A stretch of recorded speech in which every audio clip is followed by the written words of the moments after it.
Health and fitness requires more than just the physical work. It starts with the work you put in to grow your mind. Welcome to the Mind Gains podcast, where we discuss what it takes mentally to see results physically. I'm your host, Jess. Let's get started.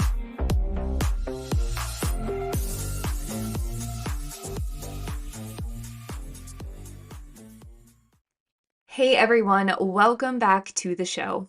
If you're here, you've probably found yourself in a very frustrating situation that we've all pretty much been in before. And that situation is one where you're eating less and moving more than you ever have in your life, yet you're not seeing the scale drop. The doctors and the nutritionist told you that if you want to lose weight, you need to eat less and move more.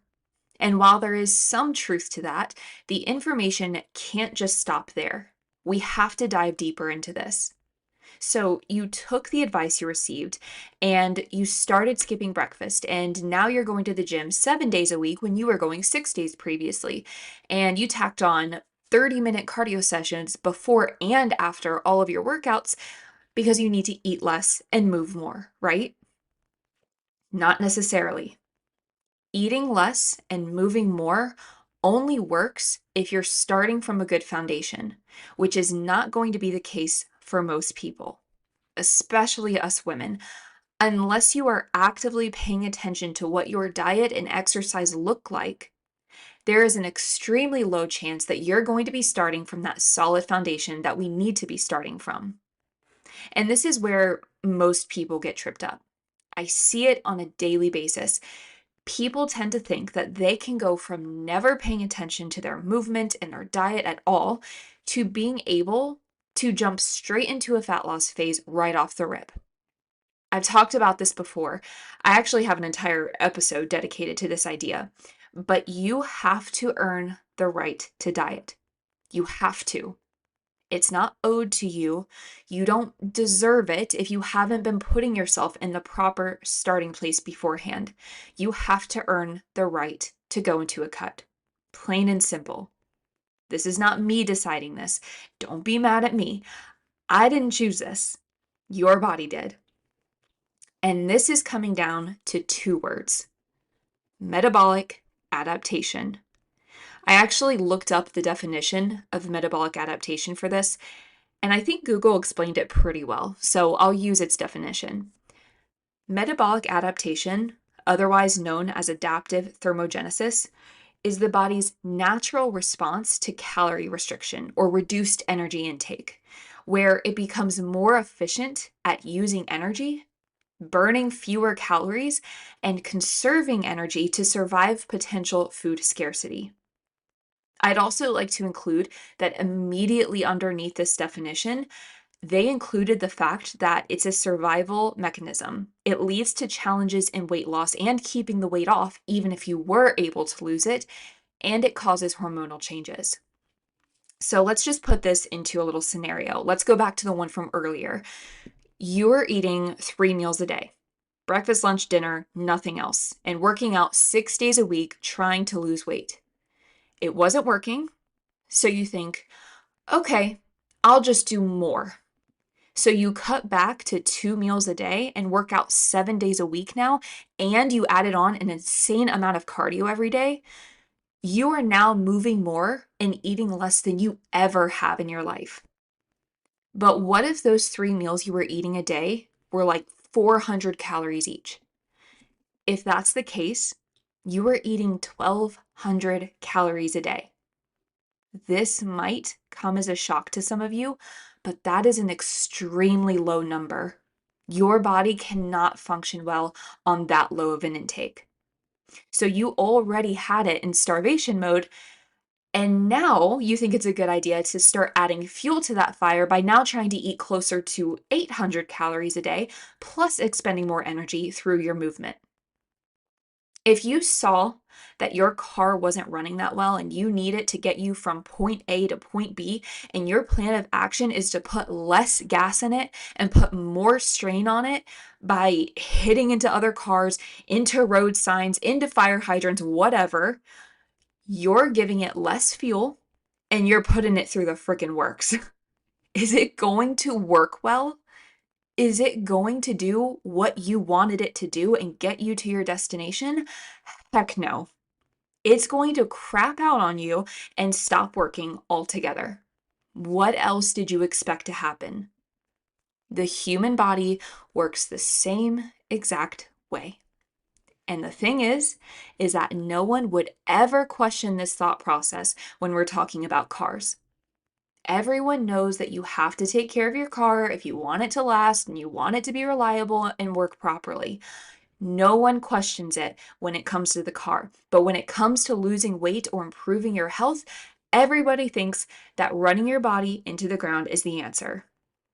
So if you decide to cut back to those 2 meals a day and exercise more, you are quite literally starving yourself. Do you genuinely believe that starvation is the answer? Do you genuinely believe that your body, which was created with such perfect detail and which was intended to be fueled by nourishing foods, is going to respond well and give you the results that you want when you treat it like absolute garbage? When you decide to starve yourself, your body catches on to this. It's very smart and it's very aware of the fact that you're giving it less food now when it didn't even have enough to begin with because you were eating 1,200 calories. So when it sees that you're now giving it even less, heck no, it's not going to shed some extra body fat. It's going to see that you're giving it less and say, I think I need to hold on to this as storage because we might be going a little while without adequate energy intake. It does what animals do when they know that winter is coming. They see that threat that's coming and they know they won't be able to scavenge and gather food for a while. So they need to grab what they can now and store it all. That way, down the line, when winter does come, they have enough food or enough energy stored so that they don't literally starve and die. When your body sees you giving it less food, it thinks that a famine is coming and it's not going to be keen on getting rid of anything because it doesn't know when you're going to start appropriately feeding it again. So it holds on to everything. I mean, imagine if you knew that a famine was coming and that you were not going to be able to get food. I mean, I've seen it. I've seen it during COVID. I've seen it during hurricanes when everyone knows that the storm or the threat's coming. They get all of the water bottles and they store it all. They store all the toilet paper. I don't even know why, but they take everything that they can because they know there's a chance they're not going to be able to have access to it much longer. They know there's a chance that they're not going to be able to just go to the store and go get water or food when they need it. So if you're in that situation and you are grabbing the canned food, you're grabbing the water bottles, are you now going to be going and just giving them out freely to everyone? No. You're going to be holding on to it all because you don't know how long the famine or the storm or the pandemic is going to go on. So you're not going to be getting rid of anything. You're going to hold it all. Your body does the same thing. This is what happens when you go straight into a cut when your body was not ready for it and when you had no business doing so. So then what do we do about that? Because it is true that if you want to lose fat, you do need to be in a calorie deficit. That's non-negotiable unless you're going through a body recomp. But if you're already not eating enough as is, cutting down even more on our intake is just going to cause the body to hold on to fat stores. So what then? What do? We prioritize internal health and getting your intake up to a healthy spot before starting a cut. You have to earn the right to diet. Most of the time, when I tell people that we have to increase our intake before we do anything else, the alarms and the sirens start going off in their heads. I can see it in their eyes that they're nervous about increasing their intake because, oh my gosh, if I eat more, I'm going to put on more fat, right? Not if you go about it correctly. This is what a reverse diet is for.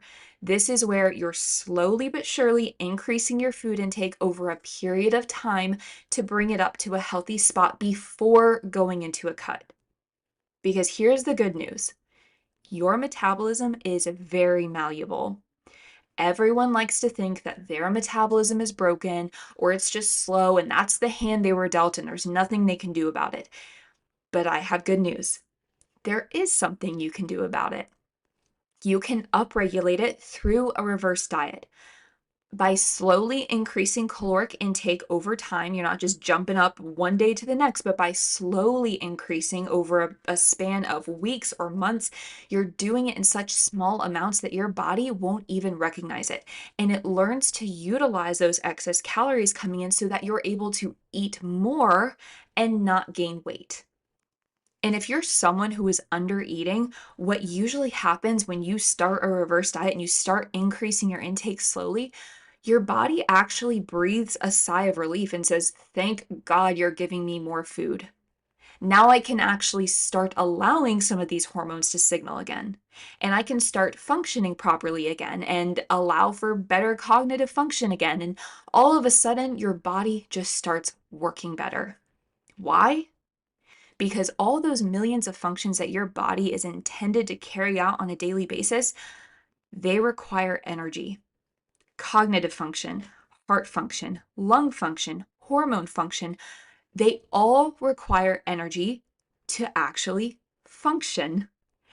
And that energy comes from calories through the food that we eat. So if you're not eating enough, a lot of these functions start shutting down.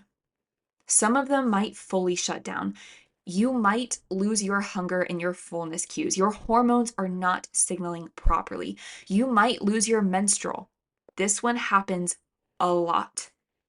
Or it might just be greatly reduced.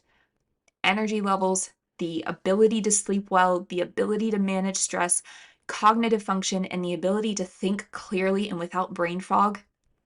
So now, if you're someone who's been under eating for some time, your body actually will start to operate a lot better with an increased intake. And sometimes you will actually see the scale drop as your intake starts to increase because your body actually has the ability now to shed that body fat because it now knows and fully trusts you that you're going to consistently feed it enough now. And I go into what to do from here in previous episodes, so I'm not going to touch too much more on it here. But your fat loss phase should only happen after your internal metabolic health is where it needs to be. Something else I wanted to go over, though, is the fact that even if you're starting from that healthy foundation and going into a healthy cut, you can only stay there for so long. Because again, metabolic adaptation. If you're going into a cutting phase and you're cutting down your intake a bit, even if it's a healthy number, after a little while, after usually around 3 to 4-ish months, your body again will realize that you're giving it less food now. So your metabolism will downregulate again. Remember, your metabolism is very malleable and it goes in both directions. So if you were eating 2,000 calories and then you cut down to 1,700, we'll just say for your cut, after a little bit, your body will get wise to the fact that you're now eating 1,700 calories. You're not giving it 2,000 calories anymore. And because its only goal is to keep you alive, it's going to get very savvy and downregulate your metabolism to where now you don't need as many calories on a daily basis to just maintain where you're at. When you used to need 2,000 calories to just maintain, now it will slowly adapt over time to whatever your cutting intake is, in this case, 1,700 calories. So you will reach a point that you don't see fat loss results from eating 1,700 calories anymore when you used to because of metabolic adaptation. So if you wanted to keep seeing results, you would then have to cut down again. So now maybe you cut down to 1,500 calories and you do start seeing results again because you are now in a calorie deficit again. Now you're maintaining at 17, you drop down by 200, you're at 15, now you're in a calorie deficit again. The scale is coming down, amazing. As a little more time passes, your body realizes, hold up, you're giving me less food now. Let's adapt and downregulate. And now your new maintenance is 1,500. And this is where people get stuck in this cycle of constantly having to eat less and less and move more in order to keep seeing results. But there comes a time when you can't just keep decreasing intake because now we're back to square one if you do. eating too low of an intake, compromising our health and our results because we're now running our body into the ground. So you can go about your cut in a healthy way. You can decrease your intake slightly for a few months, but there comes a point where you can't just keep decreasing without verging into unhealthy territory. So that's when you start a reverse diet again and you bring your intake up nice and slow. And by doing it this way, you're able to maintain the results of your cut while bringing intake back up to a nice, high, healthy spot, giving your body a bit of a reset. And then if you do have more fat you'd like to lose, go into another cut and continue seeing the results you want in a healthy and in a sustainable way. But most people don't go about it this way. Most people are under eating as is. Then they cut their intake in half and expect to see amazing results that they're never going to lose. It doesn't work that way. Metabolic adaptation is a real thing, and you need to understand the way all of this works if you have any interest in doing this in a way where you can actually keep the results you work so hard for. So if you've been telling people and you've been telling yourself that your metabolism is broken and your situation is different and you're just a lost cause here, no, it's not. And no, you're not. This is very possible for you with the correct strategy and the correct guidance. And if even after all this, you're still not sure what exactly to do or how to implement this for yourself, or even if you do, but you're second guessing everything and you're questioning yourself at every step because progress is slow and sometimes you're not sure if you're on the right track, reach out to me. Let's talk about what we can do to get you on the right track and finally see the results you felt are out of reach for so long. Because I promise they're probably really not. But otherwise, I hope this episode was helpful for better understanding the way that your body works in this area. Thank you for listening, and I hope you have a great day.